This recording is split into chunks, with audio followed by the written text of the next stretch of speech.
o Deus da glória. O nosso Deus é grande, poderoso. Antes de lermos o texto, vamos orar mais uma vez. Senhor, fala conosco, Pai, através da Tua palavra santa, poderosa. Ela alcance, ó Deus, as partes mais profundas do nosso ser. E assim transforme a nossa vida, para que possamos entregar, ó Deus, o nosso coração totalmente para o Senhor. Tem misericórdia de nós, ó Deus, e ajuda-nos, porque a nossa força está em Ti, em nome de Jesus. Amém. Salmo 29. Salmo de Davi. Tributai ao Senhor, filhos de Deus, tributai ao Senhor glória e força. Tributai ao Senhor a glória devida ao seu nome. Adorai o Senhor na beleza da santidade. Ouve-se a voz do Senhor sobre as águas, proveja o Deus da glória. O Senhor está sobre as muitas águas. A voz do Senhor é poderosa. A voz do Senhor é cheia de majestade. A voz do Senhor quebra os cedros. Sim, o Senhor despedaça os cedros do Líbano. Ele os faz saltar como um bezerro, o Líbano e o Sirion, como bois selvagens. A voz do Senhor despede chamas de fogo. A voz do Senhor faz tremer o deserto. O Senhor faz tremer o deserto de Cádiz. A voz do Senhor faz dar cria às corças e desnuda os bosques. E no seu templo tudo diz glória. O Senhor preside aos dilúvios. Como rei, o Senhor presidirá para sempre. O Senhor dá força ao seu povo. O Senhor abençoa com paz ao seu povo. Amém. Deus é grande, irmãos. Mais do que conseguimos pensar, cogitar, imaginar ou comparar com qualquer coisa. Ele é incomparável. Hoje é costume dizer dar glória a Deus. Nada falta em Deus. Deus é absoluto em todas as suas perfeições, por isso que ele realmente é perfeito no sentido mais completo da palavra. Então Deus não se torna mais santo. Deus não se torna mais feliz. Deus não é mais amor hoje do que antes. Quando nós damos glória a Deus, nós estamos então reconhecendo que Ele é glorioso. Nada falta em Deus. Ele é totalmente suficiente nele mesmo, em nada fora dele mesmo. Portanto, diz aqui, tributai. Tributai ao Senhor, tributai ao Senhor, tributai ao Senhor. Versos 1 e 2. Portanto, dar glória a Deus não é gritar glória a Deus, é atribuir a glória a Deus, porque somente a Ele a glória é devida. Em Atos capítulo 12, diz que Herodes morreu porque não deu glória a Deus. Não quer dizer que ele não gritou glória a Deus. Ele não deu glória a Deus porque ele recebeu a glória dos homens e ele gostou. E ele achou bom. Ele recebeu aquele elogio. As pessoas estavam dizendo, é voz de Deus e não de um homem. Até Flávio Joséfo escreveu isso na história. Herodes aceitou aquilo, o anjo do Senhor o tocou e o matou. O texto fala sobre a glória de Deus, a voz do Senhor e o povo do Senhor. Vamos ver primeiro a glória de Deus. Tributai ao Senhor, dai ao Senhor. Atribuam isto ao Senhor, a glória da sua fortaleza. Tributai ao Senhor, filhos de Deus. Filhos de Deus, obviamente, se refere ao povo de Deus, mas muitas vezes na Bíblia se refere aos seres celestiais. Não está tão especificado aqui porque se contempla, então, os dois. nós adoramos a Deus e os anjos estão também adorando o Senhor, que são filhos de Deus. Na linguagem do saltério aqui dos Salmos, na linguagem de Jó, os filhos de Deus. Santo, santo, santo é o Senhor dos exércitos. A terra está cheia da sua glória. O superlativo no hebraico era muito raro. Quase não se usava, santíssimo, como nós usamos. Então, para dizer algo mais ou menos assim, repetir a palavra. Ao invés de falar santíssimo, santo, santo, santo. Nenhum outro atributo na Bíblia assim é repetido no que se refere ao ser de Deus. Este é santo, santo, santo é o Senhor dos exércitos. Que nós possamos, irmãos, reconhecer quem Deus simplesmente é. Nós não estamos, como que, por assim dizer, colocando algo no Senhor. Ele é. O que Ele é eternamente. Sem a menor mudança, sem nenhuma variação, nem sombra de mudança. Ele é glorioso. Tributai ao Senhor, filhos de Deus. Tributai ao Senhor glória e força. Deus é glorioso. Deus é forte. Deus é digno. A glória devida ao seu nome. Se alguém busca glória, está pecando. Por que Deus não está errado, por assim dizer, quando busca glória para si? Porque a glória é devida a Ele. A glória devida ao seu nome. Convém que Deus seja adorado. Deus é digno. Quando nós estamos adorando o Senhor, na maior atividade da nossa vida, que é a adoração, nós estamos fazendo algo que convém, ou seja, Deus é digno. Nós não estamos simplesmente adorando Deus para que Ele fique feliz, ou algo nesse sentido. Ele é digno. Fica-lhe bem, cai bem a Deus nosso louvor. Deus é digno, a glória devida ao seu nome. O nome de Deus é a própria pessoa de Deus, tal como Ele se revela. Então você lê a Bíblia e você busca o Senhor e você conhece Jesus Cristo, você vai conhecendo a glória do ser de Deus. Ele é santo, Ele é amor, Ele é todo-poderoso, Ele é eterno. Diante disso, o que nós fazemos? Atribuímos glória ao nome do Senhor. Ele é Deus. Não há outro. Só o Senhor é Deus. E Ele diz: a minha glória não darei a outrem. Apenas de uma forma didática, vamos dizer aqui que se ele fizesse isso, desse a sua glória para outro, ele mesmo seria idólatra, o que é absolutamente impossível, até ruim pensar nisso.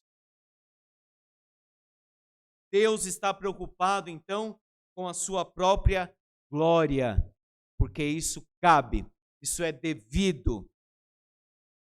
Glória de Deus no seu nome, a glória de Deus na sua fortaleza, a glória de Deus na sua santidade. Adorai o Senhor na beleza da santidade. Deus nos criou para apreciarmos aquilo que é belo. Deus nos criou para termos noção assim do que é harmônico. Beleza é a harmonia das partes. Então, quando nós contemplamos o ser de Deus, nós vemos a maior beleza possível. Toda beleza procede de Deus, porque Ele é totalmente belo. Toda verdade procede de Deus, até a verdade científica, quando ela realmente é verdade. Adorai o Senhor na beleza da santidade. Então, quando você adora a Deus, contemplando a santidade, a glória, o poder, a força, você acha isso maravilhoso, belo. não é a beleza da estética, digamos assim, externa, aquilo que você vê, mas é aquela contemplação da fé. Deus é belo. Tudo que Deus faz é maravilhoso, harmônico, encaixa muito bem, entra de uma forma perfeita no nosso coração e nós apreciamos o ser de Deus. Isso é, meus irmãos, adoração. Essa é a glória de Deus. Segundo, vamos ver agora a voz de Deus. Algumas pessoas têm uma voz assim bem forte. Pessoas, se ela gritar lá na esquina, você ouve. O salmista vai dizer agora a potência, força da voz de Deus. Quando ele fala, ele pode derreter todas as coisas que estão diante dele. Tem várias metáforas aqui. Ouve-se a voz do Senhor sobre as águas. Na Bíblia, Antigo Testamento, Novo Testamento, especialmente no livro de Apocalipse, as águas, os mares, simbolizam aquilo que é o caos. Por causa das tempestades, e os judeus não tinham tanta familiaridade com as navegações. Então a água é um certo símbolo de caos, de confusão. Ouve-se a voz do Senhor sobre as águas. Ele está acima. Troveja o Deus da glória. Nós estamos calmos, talvez lendo, ou num ambiente mais silencioso, e dá aquele trovão, assusta. Assusta.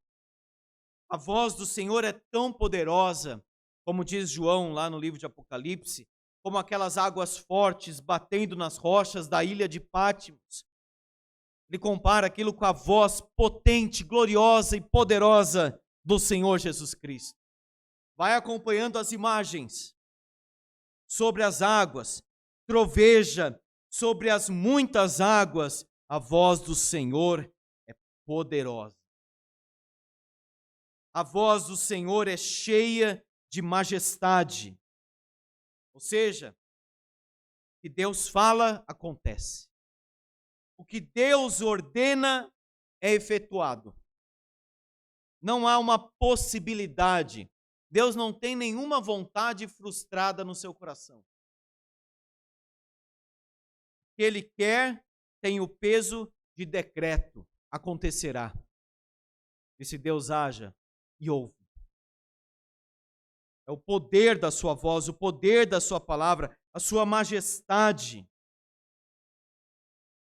Causa admiração. Você lê Gênesis 1, você vê um Deus majestoso, o Criador, como se fosse um maestro ordenando, e as coisas são assim criadas. Uma coisa vai encaixando na outra, porque a voz do Senhor é cheia de majestade. A voz do Senhor quebra os cedros. Sim, o Senhor despedaça os cedros do Líbano. O cedro, hoje, inclusive, é um símbolo na bandeira libanesa. É forte, o cedro é forte. É a árvore mais antiga. Então, quebrar era muito difícil, muito complicado.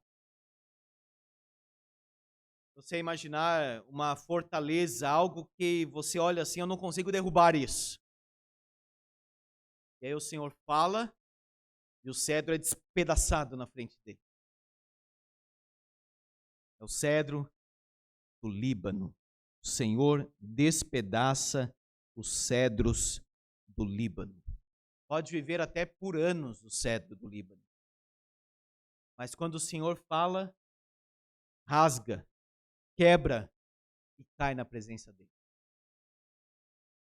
O que é agora, aplicando espiritualmente, o coração mais duro do pecador, quando ouve a voz potente de Deus, quebra também. Saulo, todo o seu ódio, com toda a sua fúria, com toda a sua formação, caiu diante da voz poderosa do Senhor Jesus. O apóstolo João, na ilha de Patmos, quando ouviu a voz do Senhor Jesus, diz o texto, caía a seus pés como morto. O Senhor Jesus coloca a mão no seu ombro e diz, não temas, João, eu sou o primeiro e o último. Cedros do Líbano. Quem poderia quebrar este cedro, esta árvore tão forte? O Senhor só com a palavra. Diz que o Senhor destruirá o anticristo, ou seja, vencerá o anticristo com o sopro da sua boca. Quando ele fala, como se o efeito desta voz começasse a estremecer tudo o que estivesse adiante dela. Veja, ele os faz saltar como um bezerro. É a voz do Senhor. E aí começa a estremecer. Nós vimos lá em Isaías 6 que a glória do Senhor começa a estremecer as colunas do templo. O Líbano e o Sirion. Você vai ver em Deuteronômio, Sirion é o Monte Hermon, aquela região de cima, o norte de Israel, como bois selvagens. Os montes tremendo diante da voz poderosa do nosso Deus. As forças da terra, o controle da natureza. Se ele quiser destruir, ele destrói, porque a voz do Senhor despede chamas de fogo. Você pergunta, que Deus é esse? É o Deus da glória. Você pergunta, que Deus poderoso é este? É o nosso Deus. Não é fraco, não é inoperante. Se o Senhor não mantivesse a nossa vida, todos aqui morreriam agora. A voz do Senhor faz tremer o deserto, o Senhor faz tremer o deserto de Cádiz. Por que cita aí Líbano, Sirion e Cádiz? Líbano, Sirion, ou seja, o Monte Hermon, seria mais o extremo norte de Israel. Cádiz, o extremo sul de Israel. A voz do Senhor, então, invadindo todo o território, toda a terra, todo o povo de Deus, sendo absorvido, tomado, impactado pela voz do Senhor. Deixa eu parar aqui e perguntar, esse Deus tremendo, tremendo, não é o uso da palavra tremer como nós falamos hoje. Foi bom, foi tremendo. O uso da palavra tremendo na Bíblia é o que faz tremer. Nosso Deus é tremendo porque Ele é tudo isso. Não zombe. Por isso que Hebreus diz, terrível coisa é cair nas mãos do Deus vivo. A mesma Bíblia diz, Deus não se deixa escarnecer. Vai querer zombar com esse Deus aqui? Brincar com esse Deus aqui? Melhor não fazer. Porque hoje Ele oferece sua graça. Hoje Ele oferece o seu amor, ou seja, Ele oferece o seu próprio Filho, Jesus Cristo. E Ele sim, na cruz, sofreu todo o peso da ira de Deus, o seu Pai. Caiu ali sobre Ele, toda essa força caiu sobre Ele, para que Ele fosse castigado por causa do meu pecado e do seu pecado. Para que não tivesse mais culpa. O deserto de Cádiz, ou seja, de norte a sul, os animais tremendo diante do Senhor, a voz do Senhor faz dar cria às corças. Um pouco difícil aqui a tradução. E seguindo a linha aqui da Ara, seria o seguinte: a voz do Senhor é tão poderosa, até as corças, e de repente tem os seus filhos. Por causa do susto, do impacto, do estremecer da voz do Senhor. Isso acontece até com as gestantes, né? De repente algum susto, alguma coisa acontece e aí tem o parto. Mais ou menos isso que está falando aqui. Faz dar cria às corças.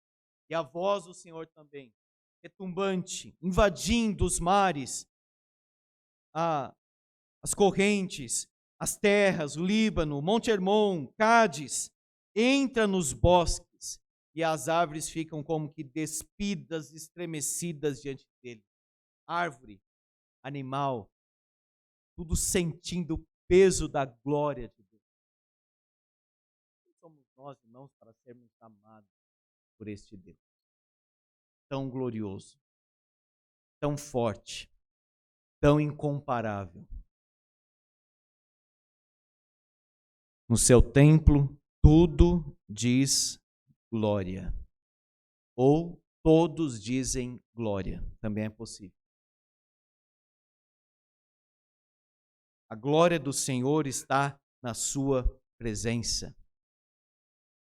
Lembra no Antigo Testamento, quando Deus se manifestava no templo, ou seja, no meio do seu povo, era a glória de Deus. Deus está neste lugar. O templo manifesta a glória de Deus no Antigo Testamento. E o que convém a esta casa é a glória de Deus. Ser impactado por este Deus glorioso. Tudo aqui deve glorificar a Deus. E a sua vida deve glorificar a Deus. Eu não posso viver para mim mesmo mais, nem você viver para si, mas para Deus. Quer comais, quer bebais, façais outra coisa qualquer, fazei tudo para a glória de Deus. Por fim, o Senhor preside aos dilúvios. Essa palavra dilúvio aqui no original hebraico parece só lá em Gênesis realmente. Ou seja, quem está no governo, quem está na força do mar, da terra, do dilúvio, todas as coisas, o Senhor é rei. O Senhor presidirá para sempre. Ele é rei, ele é presidente, ele é forte, ele é dominador. Agora veja como termina, falando do povo de Deus, aí versículo 11. O Senhor dá força ao seu povo. Por que termina assim?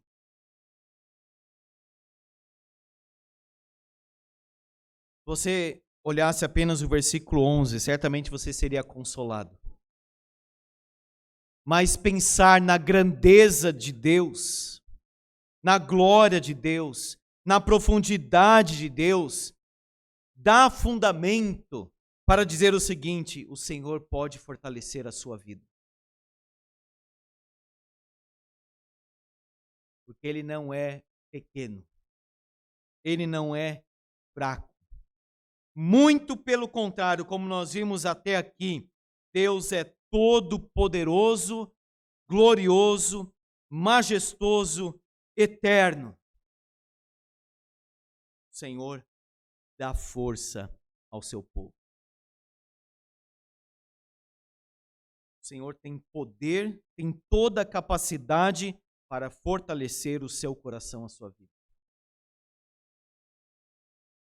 Se eu estou enfraquecido, se eu estou abatido, se eu estou prostrado, eu posso buscar a força do Senhor e Ele fortalecerá.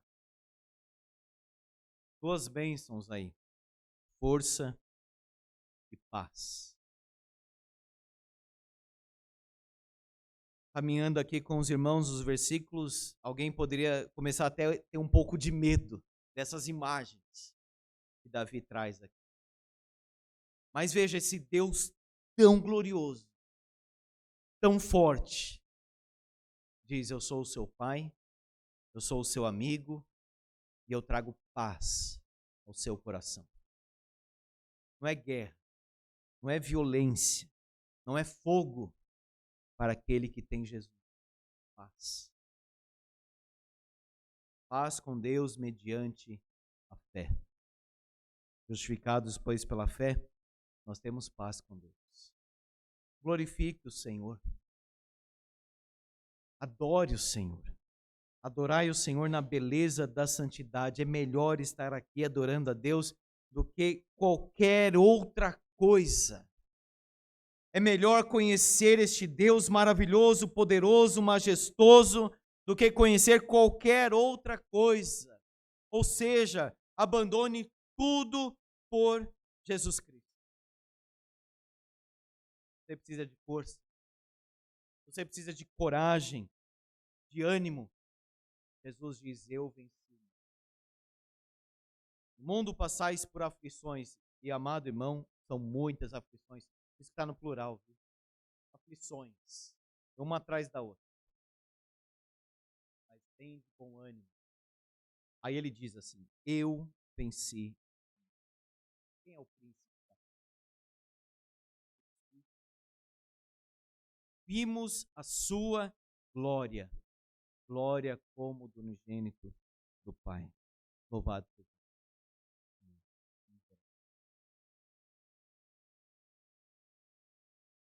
Deus Santo, Deus da glória.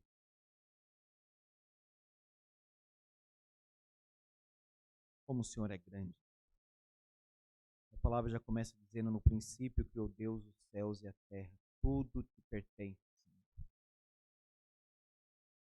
Tudo, Senhor, está nas tuas mãos. Oh, Pai, obrigado, porque o Senhor se revelou a nós. Que a nossa adoração seja mais viva, mais profunda, mais consciente da tua glória e da tua majestade. Davi, teu servo, dizia: tu dominas sobre tudo.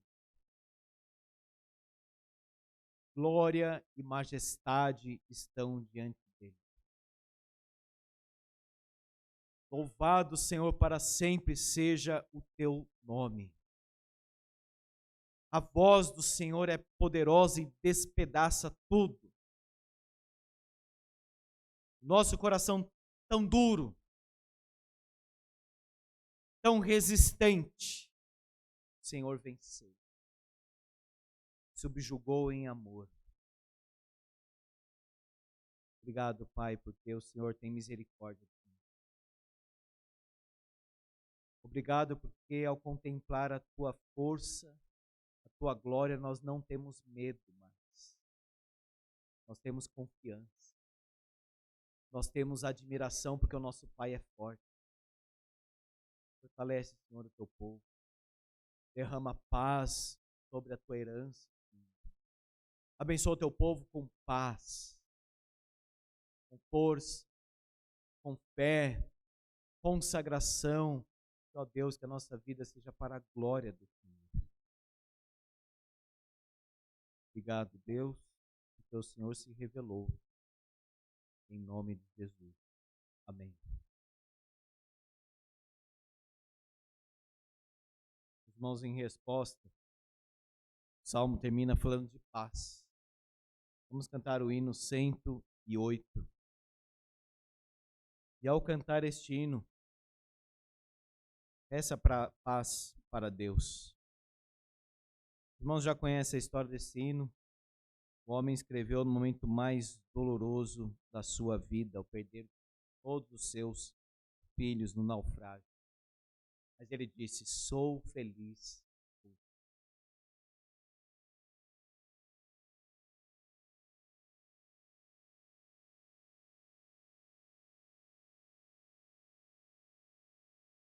Um dos instrumentos, vamos cantar em pé.